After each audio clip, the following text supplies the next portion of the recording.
अंबिकापुर से खबर जो एनएचएम कार्यकर्ताओं ने सामूहिक इस्तीफा दिया। एनएचएम कार्यकर्ताओं ने सीएमएचओ को सामूहिक त्याग पत्र सौंपा है और एनएचएम के 25 कार्यकर्ताओं को बर्खास्त करने से नाराज है। हाथों में रोटे लेकर विरोध प्रदर्शन किया गया। एनएचएम कार्यकर्ताओं की 22 दिनों से हड़ताल जारी है। 33 जिले के एनएचएम कार्यकर्ताओं ने इस्तीफा दे दिया है और सरगुजा में 500 से ज्यादा कार्यकर्ताओं ने त्यागपत्र दिया। पूरे प्रदेश में 16,000 से ज्यादा कार्यकर्ता अभी तक इस्तीफा दे चुके हैं और शासकीय अस्पताल में स्वास्थ्य व्यवस्थाएं अब चरमरा गई हैं। तो अंबिकापुर से ये खबर आप तक पहुंचा रहे, तस्वीरें आपको दिखा रहे हैं जो एनएचएम कार्यकर्ताओं की तरफ से देखिए सामूहिक इस्तीफा दिया गया और सीएमएचओ को ज्ञापन भी सौंपा गया है। तो सामूहिक रूप से ये इस्तीफा दिया गया। बताते चले कि 25 कार्यकर्ताओं को बर्खास्त किया गया था, जिसके चलते एनएचएम कार्यकर्ता नाराज है और ये वो तस्वीरें देखिए कि हाथों में रोटी लेकर विरोध प्रदर्शन उनकी तरफ से किया जा रहा है। के कर्मचारी हैं, इन्होंने अपनी मांगों के पक्ष में अनिश्चितकालीन हड़ताल 18 अगस्त से किए हुए हैं। इन लोगों को शासन की ओर से बार बार निर्देश दिया जा रहा है कि वे कर्तव्य पर पुनः वापस आ जाएं, क्योंकि स्वास्थ्य विभाग का जो कार्य है अति संवेदनशील है, मानवीय संवेदनाओं से जुड़ा हुआ है, परंतु फिर भी ये अपनी मांगों पर अडिग हैं। इन्होंने आज सामूहिक इस्तीफे का ज्ञापन सीएमएचओ कार्यालय में सौंपा है। ये पदाधिकारी थे उनको बर्खास्त किए, उसके आक्रोश में आकर हम सभी ने पूरे 33 जिला में सभी ने एनएचएम के अपना सामूहिक इस्तीफा दे दिया है। अब आगे का हमारा है कि अगर सरकार हमारी बातें नहीं सुन रही है तो आंदोलन और बढ़ेगा, उग्र होता चला जाएगा। कौन कौन से मांगे को माना गया? सर, हमारी 10 मांगे हैं, जिसमें से नियमितीकरण है, ग्रेड पे है, अनुकंपा नियुक्ति है और सिविलियन के लिए है और हमारा जो भी सीआर सिस्टम है उसमें पारदर्शिता होनी चाहिए। ज्यादा जानकारी लेंगे सहयोगी रोमी सिद्दीकी जुड़ गए, सीधा उनका रुख करेंगे। रोमी, अभी मौके पर क्या कुछ हालात है? क्या अभी भी ये विरोध प्रदर्शन किया जा रहा है या फिर मौके पर कोई जिम्मेदार अधिकारी या जनप्रतिनिधि पहुंचे हैं?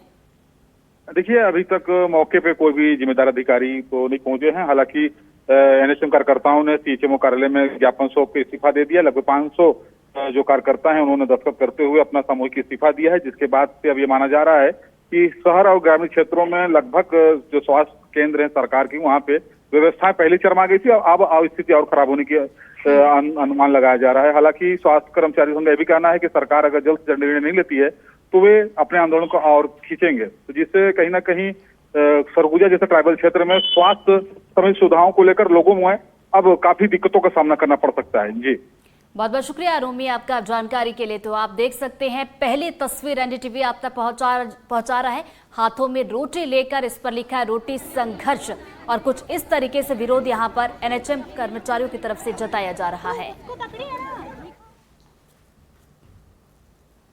अब बात करेंगे पीसीसी चीफ जीतू पटवारी के वीडियो की। जी हां, जीतू पटवारी का एक वीडियो सामने आया है। पटवारी ने माना कि उनके अध्यक्ष बनने से पार्टी में निराशा थी। उन्होंने कहा कि जब मैं चुनाव हारा तो मुझे निराशा थी। एमपी कांग्रेस का अध्यक्ष बनाने पर पार्टी में निराशा थी और पार्टी में हर तरह की बातें होने लगी थी। अब मैं दौड़ रहा हूं कल्पना को साकार करने के लिए। अल्टीमेटली जब चुनाव हुआ तो मैं जब जाता था तो भीड़, मुझे जैसे 20 लोगों की नीड होती थी तो 50-50 रहते थे और एक तरह से अच्छा माहौल था। पर चुनाव हुआ, मैं हार गया, अच्छे लंबे अंतराल से हार गया। निराशा थी। दूसरे तीसरे दिन मुझे प्रदेश कांग्रेस कमेटी का अध्यक्ष बना दिया। जैसे ही अध्यक्ष बनाया तो पार्टी में बहुत निराशा, अद्भुत निराशा। जो जाओ वो क्या होगा पार्टी का, इस तरह की बातें होने लगी। पर मेरे अंतर्मन में एक भावना हमें बचपन से सिखाई जाती है कि समय अपना काम करता है, समय बहुत बलवान है। मैं उस भाव को जीकर अपना रोज जो पहला लक्ष्य, सुबह जल्दी उठना, अच्छी एक्सरसाइज करना, पिछले दिन को धन्यवाद देना, आगे की कल्पना करना और उस कल्पना को साकार करने के लिए दौड़ना, ये सब करता रहा। ये जो कल्पना होती है ना, ये कल्पना सपना नहीं होता है, ये एक प्रोग्रामिंग होती है। तो आप जो सोचते हो उसकी कल्पना करो और फिर उसके पीछे दौड़ने की कोशिश करो। पर इसके लिए सबसे प्रथम 3 नियम है। एक, सुबह जल्दी उठो। जितनी जितनी बजे आप उठते हो उससे 1 घंटा पहले उठने की आदत डालना चालू करो। मैं आज भी 5 बजे उठा हूँ, रोज 6 बजे से पहले कैसे भी उठता हूँ। बड़ी खबर दिल्ली से। सुप्रीम कोर्ट का एपी सरकार को निर्देश। जी हां, बलात्कार के दोषी को मुआवजा देने का आदेश दिया गया। सरकार को 25 लाख का मुआवजा देने का आदेश दिया गया। पूरी सजा काटने के बाद भी दोषी जेल में रहा था। बलात्कार के दोषी ने 7 साल की सजा पूरी की थी और दोषी को 4